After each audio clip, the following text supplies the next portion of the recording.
Willing, pasensya na't nagantay ko na matagal. Magpalamig ka muna. At huwag mong isipin tapos na to. Magkikita tayo sa korte. Nilo, meron pa ba naghihintay dyan sa labas?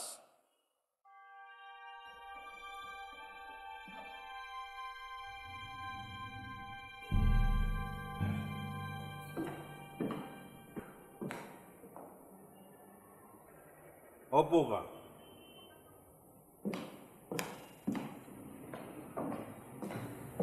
Ano yan? Pampalamig. Salamat, Mrs. Prado. Pero tapos na akong pakainin ng mga bisita. At duda ako kung magtatagal siya para magkape.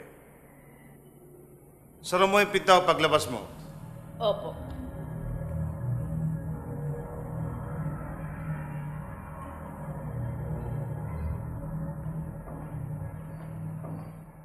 Magandang hapon, sir. Si Miss Rodriguez po, sa Charity Fund. Imelda po. Pagpasensya mo na yung mga sigawan kanina rito. May mga tao kasing hindi kayang kontrolin ang kanilang emosyon. Kami pong lahat ay nalulungkot sa pagpanaw ng inyong tiyo. Naalala kita. Nakita kita sa libing. Ikaw siguro ang opisyal na tagapagluksa nitong... Charity Fund. Tama. Nararapat lamang. Naging mapagbigay ang aking Tito Victor. Opo. Talaga nga po. Nakikita mo yan sa dami ng taong pumunta rito pang busugin ang kanilang sarili sa inihanda kong pagkain. Nagagawa nga naman ng isang mapagbigay. Nakakabili ng mga kaibigan. At lahat sila ay may ganang kumain. Yan ba ang dahilan kung bakit ka nakiramay? Hindi po. Nagpunta po ako para to join heaven in celebrating your uncle's life. Miss Rodriguez, hindi ako masyadong kumbinsido kung may langit. At lalo namang hindi ako nakakasiguro na mayroong impyerno o satanas o Diyos. Kaya sa tingin ko nalalagay ka sa isang alanganing sitwasyon. Ano pong ibig niyong sabihin? Hindi ako ganon. Sa tingin ko nga, ang mga donasyong ipinamahagi niya dyan sa inyong charity fund, sa kanyang simbahan, at sa mga walang silbing mga kawang-gawa na sinuportahan niya, ay pawang mga aksaya lamang na pera. Kaya na lamang nung lalaki lumabas dyan kanina, naghahangad siya ng pera para makapagpatayo ng isang bahay ang punan. May mahalagang puwang sa puso ni Victor ang mga taong nangangailangan ng tulong, ang mga walang kaya. Mga hindi ka ano-ano. Kung sana'y naging mabait siya at matulungin sa kanyang mga kamag-anak, mga kasandugo, sana'y naging iba ang pananaw ko dito. Sana'y nakuha pa niya ang simpatya ko dyan. At wala akong intensyon bigyan ka. At kung sino man mga pulubi dyan sa pintuang yan, ng kahit na isang piso. Ano na kaya tingin mo sa akin? Hindi ko po alam, sir. Naawa ako sa inyo. Ang kasakiman sa pera ay gaya ng pagluhod sa niyuyukurang Diyos-Diyosan. Hindi ako naabala dyan. Natatakot. Kung may Diyos man, siya napakalaki at napakaabala upang problemahin pa ko nung aking sinasamba. Tignan natin kung yan pa rin ang palagay ninyo sa araw ng paghuhukom. Sorry ho. Hindi ko na dapat sinabi yun. Walang problema. Sa katotohanan nga mas makabubuting ipagkalat mo sa buong mundo itong pinag-usapan natin. Isang malaking pabor yan para sa akin. Ngayon, kung wala ka ng ibang pakay pa, Wala na po. Tutuloy na po ako, Mr. Vanoia. Hindi ko na kayo muling gagambalain pa. tawagin mo na lang ako Romel. Hangit.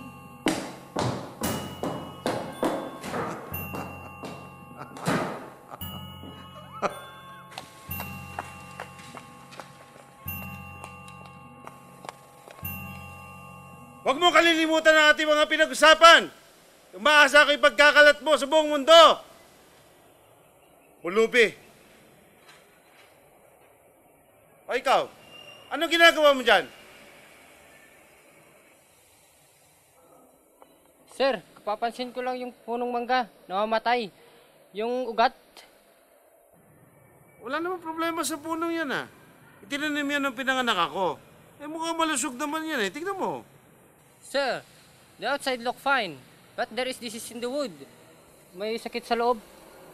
Nabubulok. Eh di ayusin mo. Ayusin. Eh kaya nga kita pinasasweldoan eh. Dagdagan mo ng abono, kaya ako naman ang kailangan yan. Sa palagay ko, sir, hindi na makalunas to eh. Isundin mo na lang ang sinasabi ko sa'yo. Tapos mamayang gabi, huwag mong kalimutan ha. Gusto ko yung mga security camera na yan, gumagana na. Yes, sir.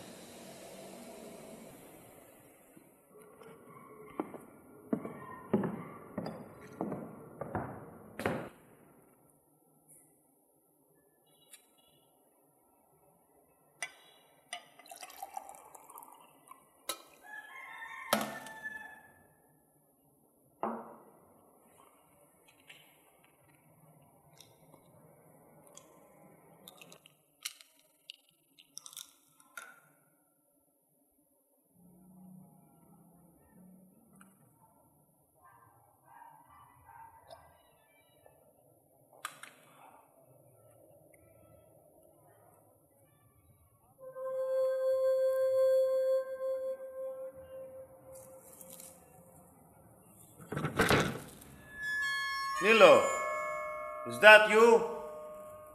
Mrs. Prado?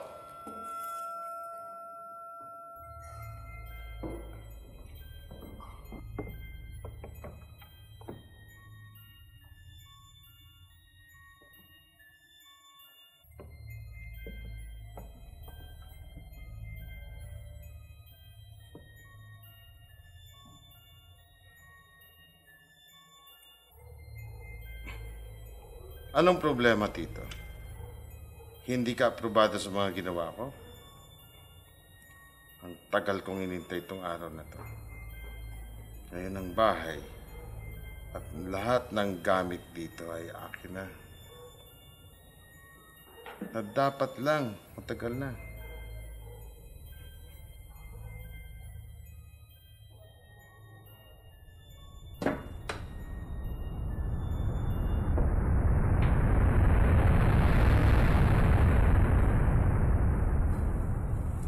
Hindi tama eh. Dapat lahat ng kahilingan ni Victor ay dapat matupad. Hindi para sa atin ang humusga. Sinasang-ayunan mo ba ang ginagawa ni Romel? Hindi. Kaya lang, hindi ako mapalagay pagka ganito ang mga pinag-uusapan. Yun lang. Ang Diyos ay mapagmahal. Pero siya ay banal at makatarungan. Hayaan mong siya ang humusga.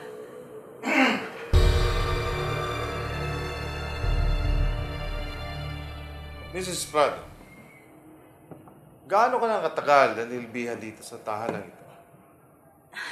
30 taon na po. Matagal-tagal na rin pala. Opo, at naging masaya naman po ako sa 30 taon na yon. Ngayon pa man, meron ka pamilya, apo. Di ba may mga pagkakataong nais mo sanang mas matagal na panahon para sa iyong pamilya? Naging masaya naman po ako sa 30 taon na yon, pero sa palagay ko, tama kayo. Nakasisiguro ako tama. Kaya hindi masiguro ito kabibigla. Yan ay isang letter of recommendation na ginawa ko para sa iyo. At dinagdagan ko na rin yan ng 1 linggong pasweldo. Tinatanggal mo siya sa trabaho? Sana'y maniwala kayo sa akin na walang personal dito sa aking desisyon. Kinakailangan lamang. At alam kong naiintindihan mo ako rito. Pinipilit ko po, pero nakakabigla naman po yata. Alam ko naging mabigat para sa atin ang mga nangyari. Ngayon, masisiguro ko may mga bagay kang kailangan iyong pake bago ka umalis. Opo.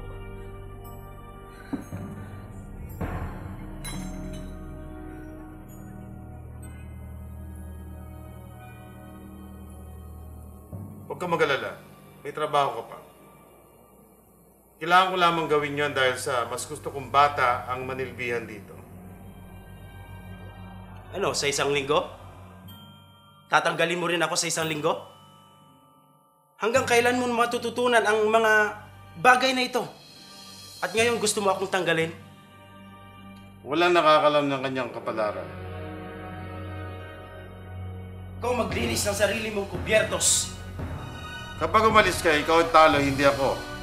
Bukas ang tanghali, kaya kitang palitan ng mas magaling sa'yo. Tignan natin.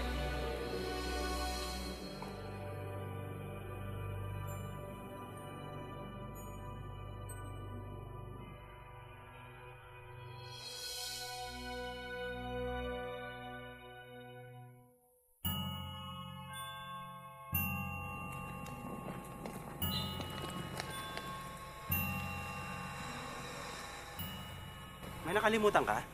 Wala. Masyado lang maraming alaala ang bahay na yan. Alam ko, isipin mo na lang yung magagandang alaala. Ang bahay na yan ay wala ng buhay ngayon.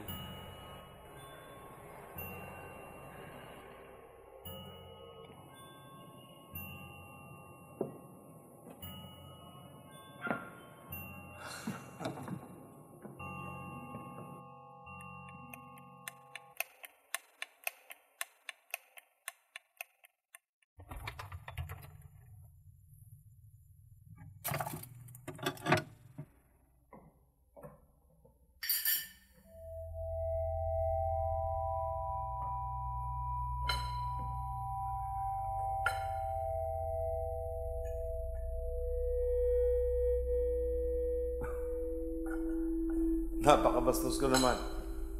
Mag-umpisa na akong kumain, uminom at magsaya. Dapat magbigay-pugay muna ako sa mga taong responsable sa gabing ito.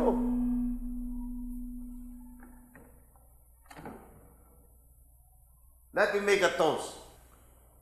Para sa lahat na may apelyidong Banoya, mga kamag-anak ko, na mahal ko. Salamat. Salamat sa inyo, sa inyong pagsisikap at pagpupunyagi ng matagal na panahon para ako'y payaman.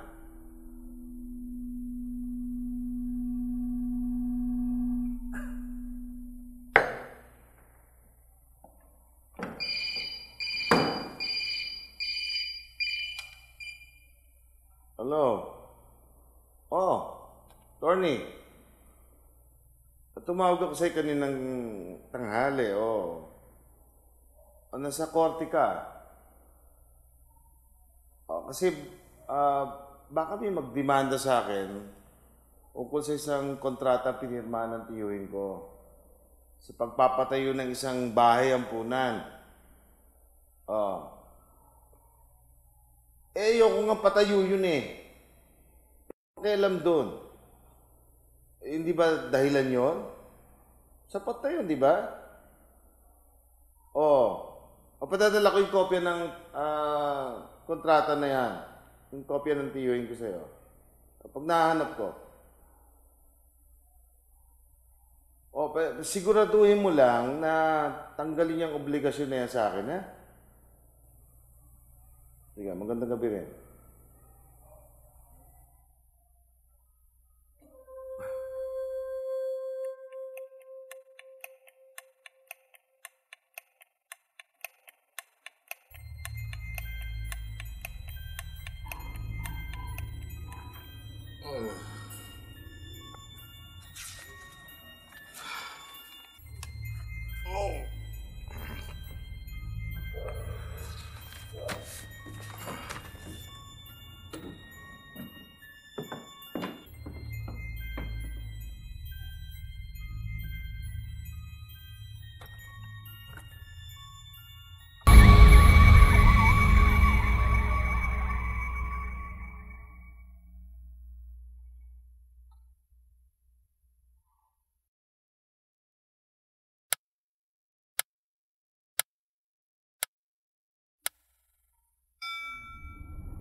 Nilo, ikaw ba yan?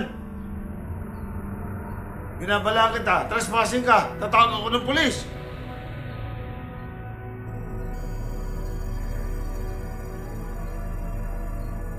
Hindi maaari.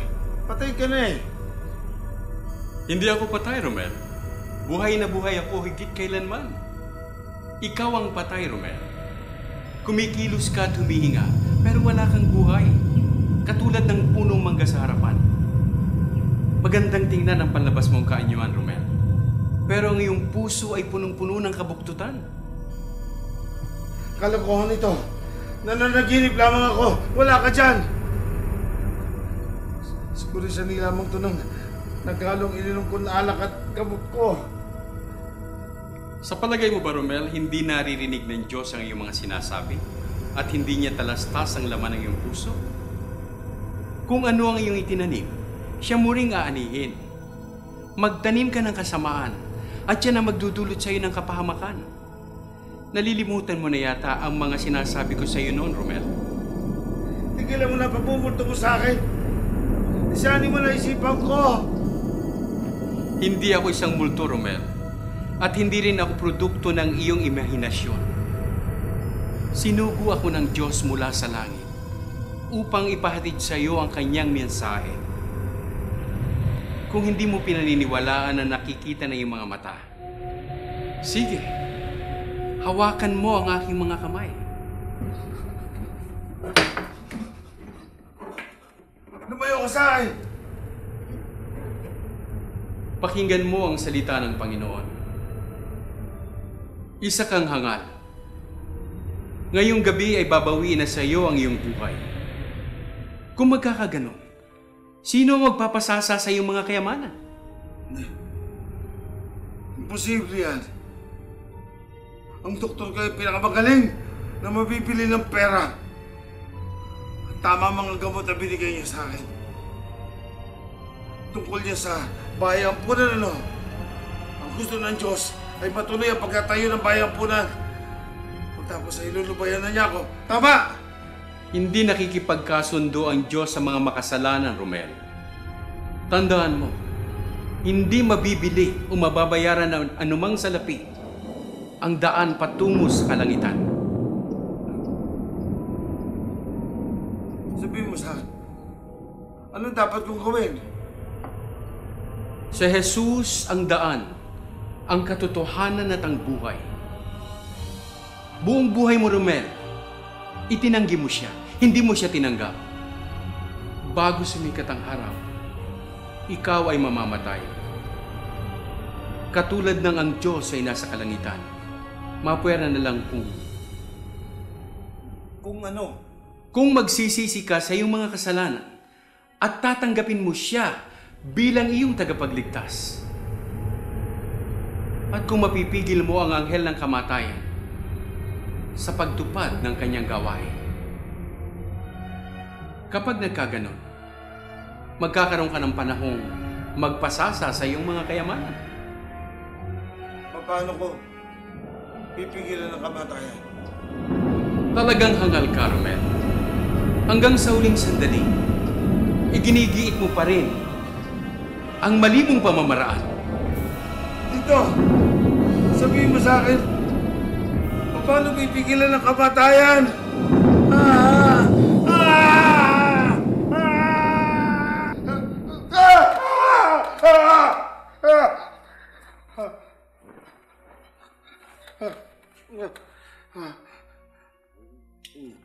Ah!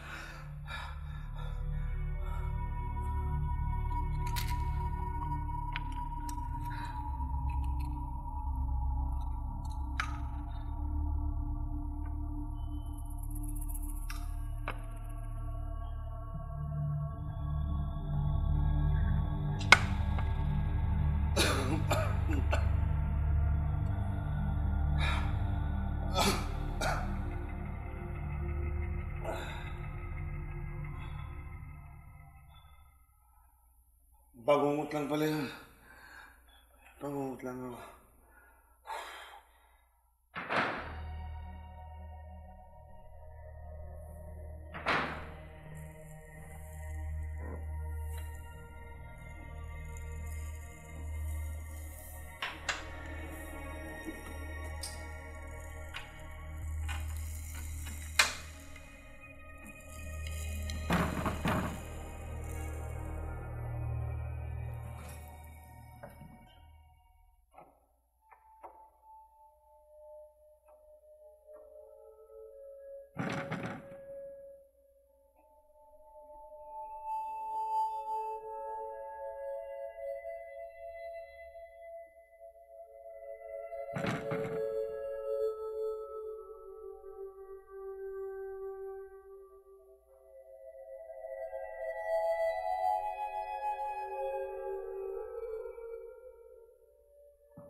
Mrs. Prado? Coming! Hello, Binibini. Mr. Roman, kinagagalak ko kayong makita ulit. Matutuwa ang tiyo ninyo. Nasaan ba ang mayari? Naku, sasabihin ko ulit kagad sa kanya. Nandun siya ngayon sa kanyang kwarto nagbabasa ng Biblia. Nagdarasal yata eh. Ayoko makakaistorbo ah. Baka ho naman magalit. Kumain na po ba kayo? Oo, kanina pa. Namitas po ako ng mga mangga sa puno. Salamat na. Sige po, sandali lang po.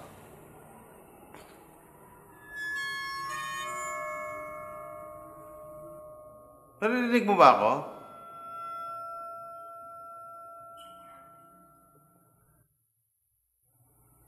Naalala ko to ah. Magandang umaga dito, Victor! Sinurpresa mo ako! Bakit hindi ka nagpasabi? Hindi na sorpresa yun. Kung sa bagay, sinabihan ko na si Mrs. Prado na maganda ng kwarto para sa'yo.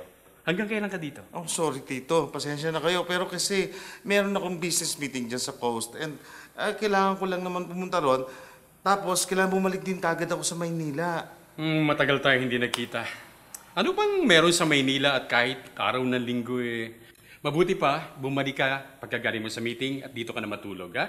Bukas magsisimba tayo. Magre-relax tayo bukas. Magsisimba tayo, Uncle. Masyado naman yata yun. Pero, depende talaga yan sa magiging meeting ko ngayong araw na to. Tignan natin. O sige. Basta tandaan mo, laging bukas ang pinto ng tahanan ito para sa'yo. Oo naman, Tito. Pero kailangan ko lang talagang umalis na kaagad. Kasi meron sana akong gustong mag-usap tayo. Pwede ba kahit sandali lang? O sige, halika. Mapo ka.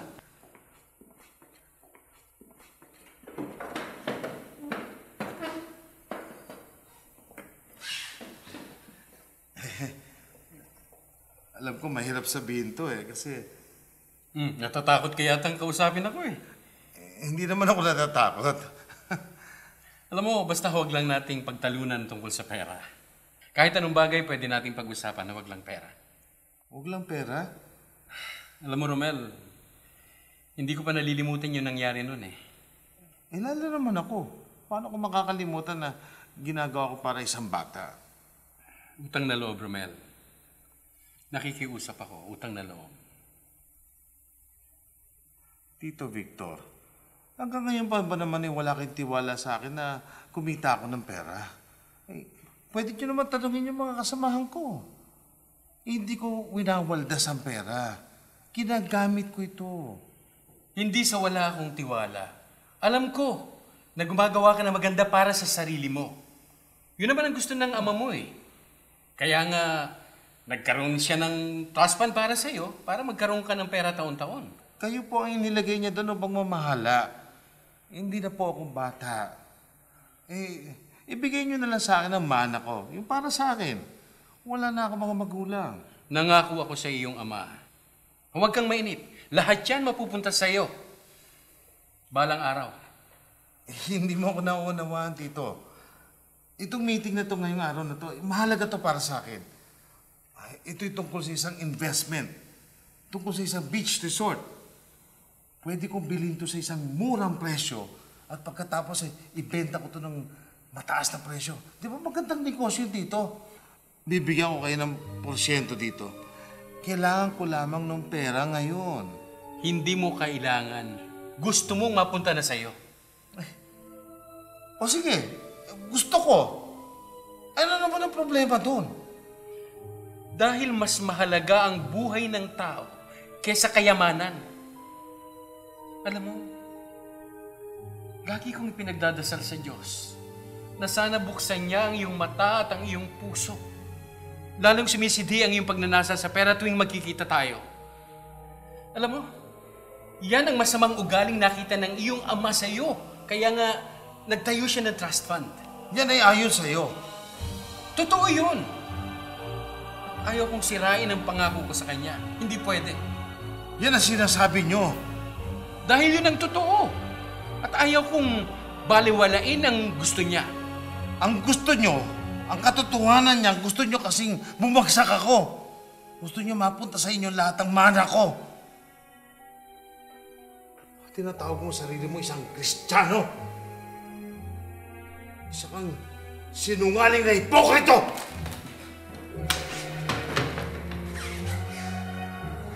Hindi ko alam kung ba't bumalik pa ako rito eh. Makukuha ko rin yung mana ko kahit na kailan. Magdasal na kayo. Kapit araw. Hindi magbabago yan. Hindi yan mapipigilan upang may makuha ko na sa akin. Kaya pag may kamatayan dyan na tumating, kumakatok. Pwede ba, Tito? Pagbigyan mo na ako. Buksan mo na lang yung pinto at sumama ka na lang sa kanya.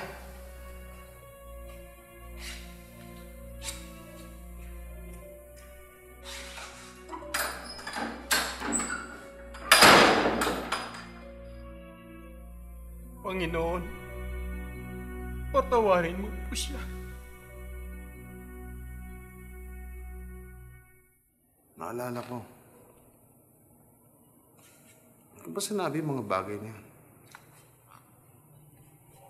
Parang walang puso.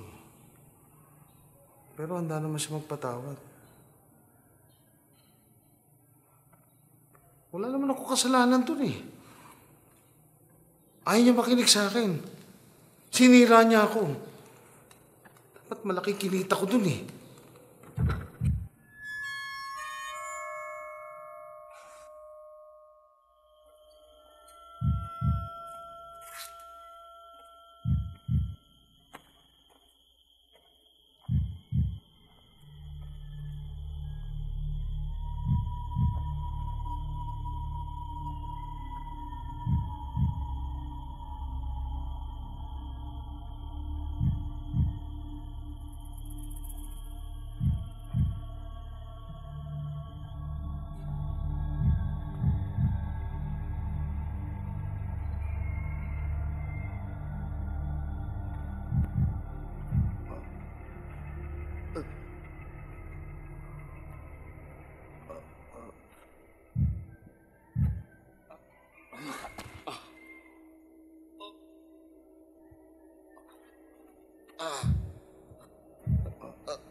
Bakit mo pipiliin ang kamatayan kung ang buhay na walang hanggan ay handog ng Panginoon?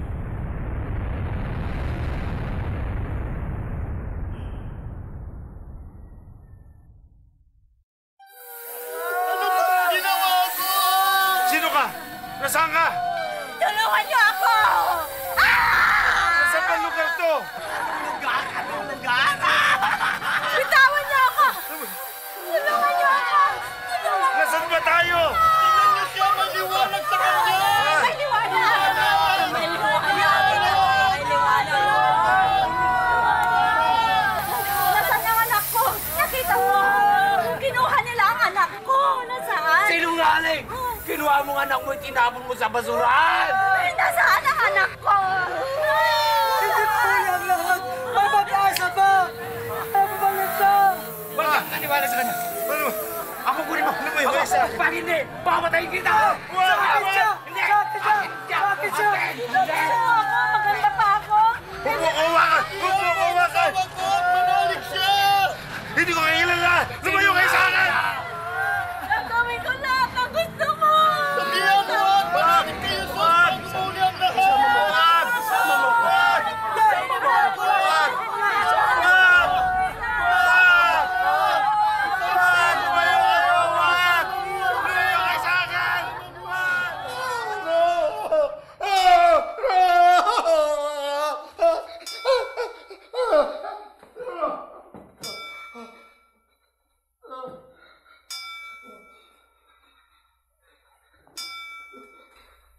Hindi pa huli ang lahat. Buhay pa ako. May oras pa. Kailangan lang manatili akong gising hanggang sumikat ang araw.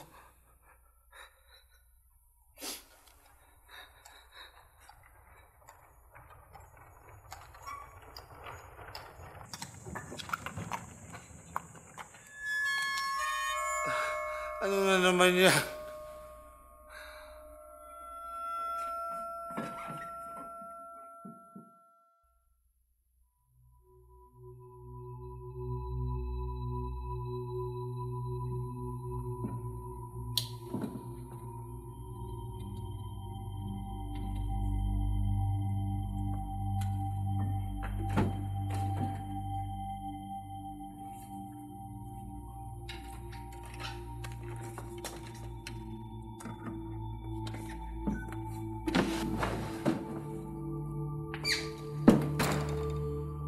Hello?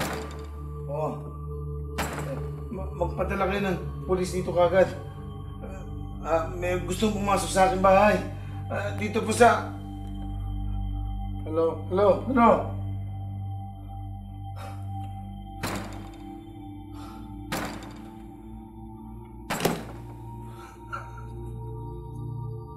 Napakagaling mo talaga ng ganito, ano? Anong gagawin ko ngayon? Tumigil yung huminga at mamatay? Yung ba gusto mo?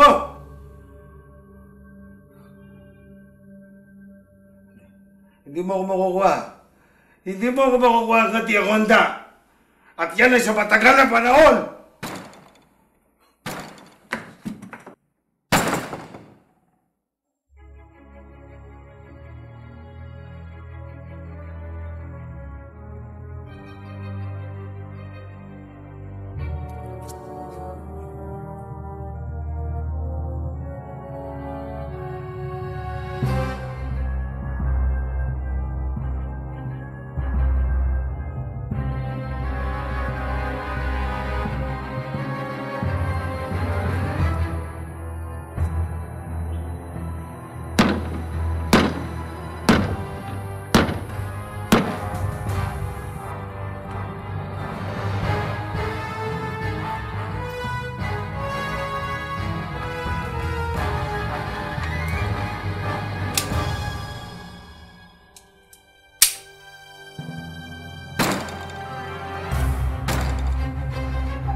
Bumalik ka sa pinanggalingan mo! Hindi mo ako makukuha! Nakikinig ka ba? Hindi kita papatuloyin dito!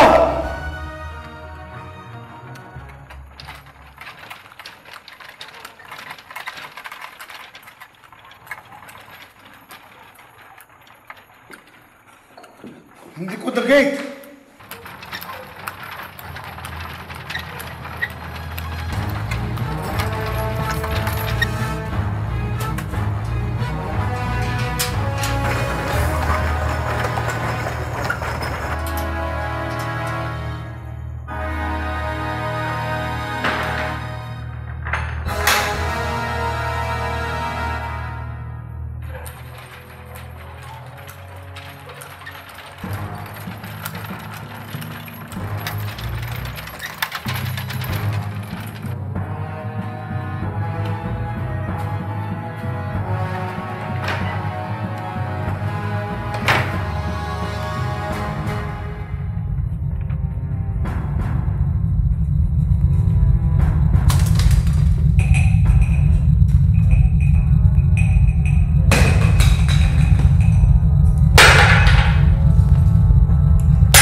bago sumikat ang araw. Ngayon, napapatunayan lang ang dalawang bagay na hindi mo alam yung ginagawa mo. At isa pa, ang Diyos ay nabibigo rin paminsan-minsan.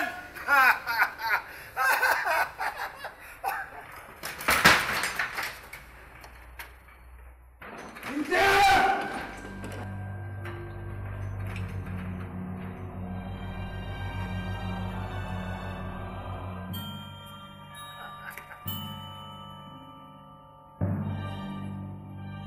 Huwag mo sirahin ang araw mo! Siguro, bumalik ka na lang pagkatapos ng 40 o 50 taon. Baka sa panahon na yun, makukuha mo na ako!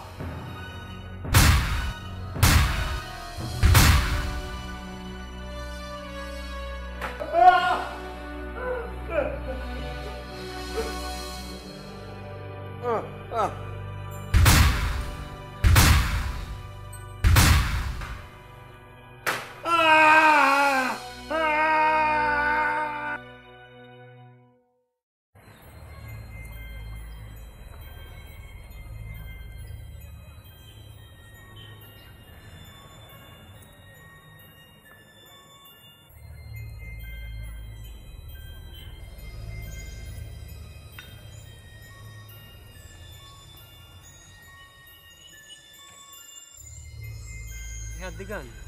And there's no mark on the body. Looks like he had a heart attack. Maybe he's shooting at someone. All the bullets are in the mango tree.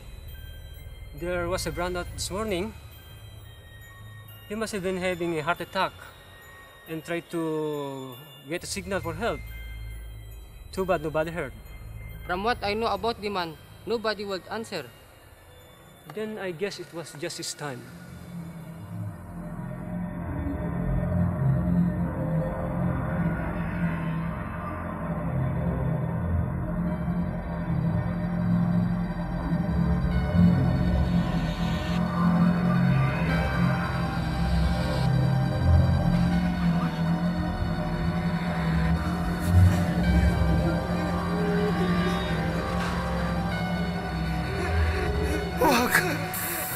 Huwag niyo ko iwanan dito! Patawarin niyo na ako, nagsisisi na ako. Please! Bigyan niyo ulit ako ng isang pagkakataon! Isang pagkakataon!